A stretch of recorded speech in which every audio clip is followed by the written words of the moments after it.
आज हमारे साथ हैं बिजुल कुमार, जो लॉ सेंटर 1 से सेंट्रल काउंसलर, जिसको शॉर्ट फॉर्म में सीसी बोलते हैं, उस पोस्ट पर कॉन्टेस्ट कर रहे हैं। सबसे पहले जानते हैं इनके बारे में और इनके एजुकेशनल क्वालिफिकेशन के बारे में।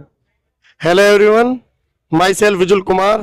I am fresher of LC1 section L. I am contesting for CC in LC1. अपने बारे में बताइए कि आपकी एजुकेशन कहाँ से हुई और आपका क्या मतलब, कहाँ से हैं आप? I am from Satyavati Morning. I am did my graduation in BA program Hindi and Political Science. मेरा अगला सवाल आपसे है कि आपके क्या क्या मुद्दे हैं जिसको लेकर आप इस बार इलेक्शन में कॉन्टेस्ट कर रहे हो? सबसे पहले मुद्दा, जो मैं कॉलेज में आया फर्स्ट डे तो मैंने कैंटीन देखी। कैंटीन में साफ सफाई की सबसे बड़ा मुद्दा है। खाने की क्वालिटी बहुत बेकार है, उसे थोड़ा सुधारने की हम प्रयास करेंगे। एक कॉलेज में सोसाइटीज नहीं चलती, कॉलेज की सोसाइटीज का एक बड़ा मुद्दा है हमारे पास। सबको केसमेट प्रोवाइड कराना, बच्चों को प्रॉपर मटेरियल नहीं मिल पा रहे। लाइब्रेरी एक LC1 के बच्चों के लिए प्रॉपर लाइब्रेरी नहीं है, ऊपर जाना पड़ता है। पानी की समस्या सबसे बड़ी है, बच्चों को बोतल खरीद के पानी पीना पड़ता है। यहाँ पे अभी रिसेंटली मैंने देखा था, एक वीडियो आई थी कि उसमें वाटर कूलर पे एक कुत्ता मुंह लगा के पानी पी रहा था। ये सबसे बड़ा मुद्दा मुझे लगा। अब उसी टंकी से ना तो उसकी टंकी बदली गई, उस टंकी को तुम कैसे स्वच्छ कर दोगे? अब LC1 के बाहर आप जाओगे तो देखोगे कुत्ते वहां लेट रहे होंगे। तो MCD, कॉलेज के गार्ड इन सब चीजों के बारे में ध्यान नहीं देते। हम यूनियन में अगर आएंगे तो हम कॉलेज की इस चीज के बारे में बिल्कुल सुधार अपने तरीके से लेकर करेंगे।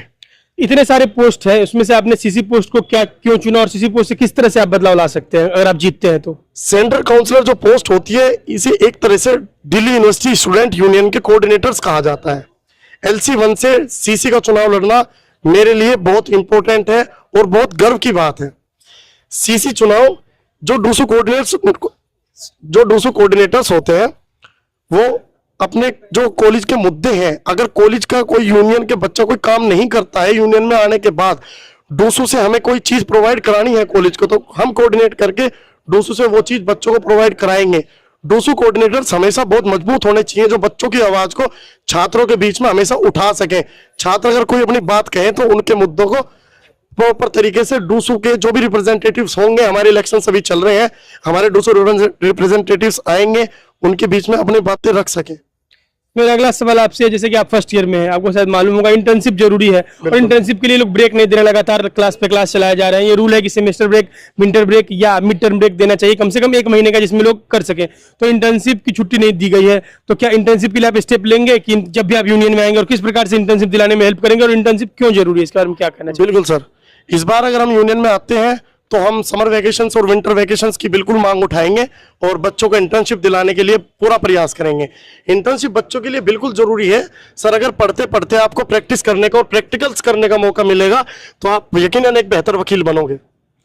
मेरा आपसे आखिरी सवाल है कि आपका सबसे प्रायोरिटी वाला कौन सा मुद्दा होगा जिसको आप जल्द से जल्द सॉल्व कराना चाहेंगे और किस प्रकार से आप सॉल्व कराने के लिए अपनी तरफ से मुहिम करेंगे उसके लिए? सबसे पहला मुद्दा मेरा कैंटीन और पानी और सोसाइटीज वर्किंग कराना होगा। इन 3 मुद्दों पर हम चुनाव लड़ेंगे और इन 3 मुद्दों को हम यूनियन में आते सबसे पहले रिजोल्व कराएंगे। ये थे बिजुल कुमार, जो इस बार लॉ सेंटर 1 से सेंट्रल काउंसलर के पोस्ट पर कॉन्टेस्ट कर रहे हैं।